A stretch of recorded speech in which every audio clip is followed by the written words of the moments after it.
حضرت جس کا کوئی پیر نہیں ہے اور وہ نیک کام کر رہا ہے، روزہ نماز سب کر رہا ہے اور لوگوں کی مدد بھی کر رہا ہے، تو کیا وہ جنت میں جائے گا؟ اللہ کی مرضی ہے بیٹے، اللہ چاہے تو بھیج دے، اللہ کی مرضی ہے نا بھائی۔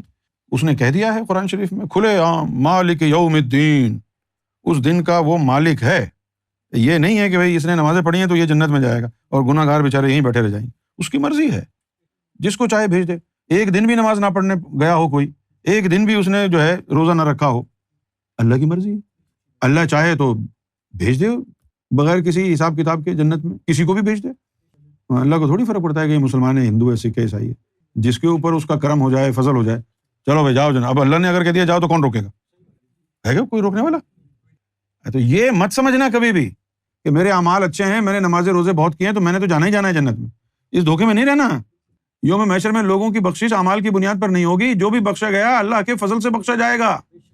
اور یہ بھی عقیدہ رکھو کہ اللہ کی مرضی ہے، جس کو چاہے بھیج دے، جس کو چاہے اللہ بھیج دے۔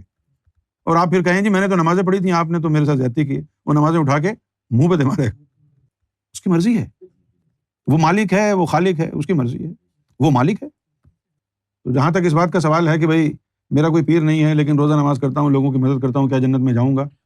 تو اللہ کی مرضی ہے بیٹے، اللہ چاہے تو بھیج دے، اللہ نہیں چاہے تو نہ بھیجے۔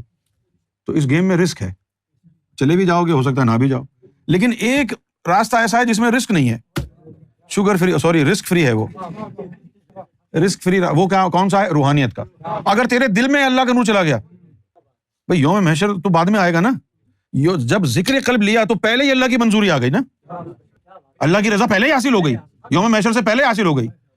جیسے امیگریشن کی پری کلیئرنس ہوتی ہے، اگر آپ یہاں امریکہ جائیں، آئرلینڈ سے، ڈبلن سے یا ٹورانٹو سے یا ابو دھابی سے، تو وہیں ایئرپورٹ پر ہی امریکہ کی امیگریشن ہوتی ہے۔ امریکہ کی امیگریشن اس ایئرپورٹ پر ہی ہو جاتی ہے۔ جیسے آپ نے ابو دھابی سے امریکہ جانا ہے نا، تو ابو دھابی ایئرپورٹ پر ہی یو ایس امیگریشن ہے، وہ وہیں پر ٹھپا وپا لگ جاتا ہے یا ریجیکٹ وغیرہ جو بھی کرنا ہوتا ہے، اس کے بعد ٹھپا لگ کے آپ جہاز میں بیٹھ کے امریکہ پہنچیں گے نا، بس پھر یوں آپ کو ڈومیسٹک ٹرمینل پر اتاریں گے، وہ بیلٹ سے سامان اتارا اور باہر، کوئی امیگریشن نہیں۔ یہ حال ذاکر قلبی کا ہے، پری کلیئرنس ہے اس کی، اس نے یہیں اللہ سے اسٹیمپ لگوا لی تھی، اور اللہ نے اس کا ثبوت بھی دے دیا قرآن میں، یوم لا ینفع مال ولا بنون، کہ اس روز نہ مال کام آئے گا نہ بیٹے کام آئیں گے، مگر وہ شخص کامیاب ہوگا جو اللہ کے پاس قلب سلیم لے کے آئے۔ تو قلب سلیم والے کی گارنٹی ہے، اور قلب سلیم نہیں ہے، اعمال ہیں، اچھا آدمی ہے، لوگوں کی مدد کرتا ہے، سب کچھ کرتا ہے، تو اس میں جو ہے 50-50 چانس ہے، اللہ کے موڈ پر ہے، ہو گیا تو ہو گیا، نہیں ہوا تو نہیں ہوا۔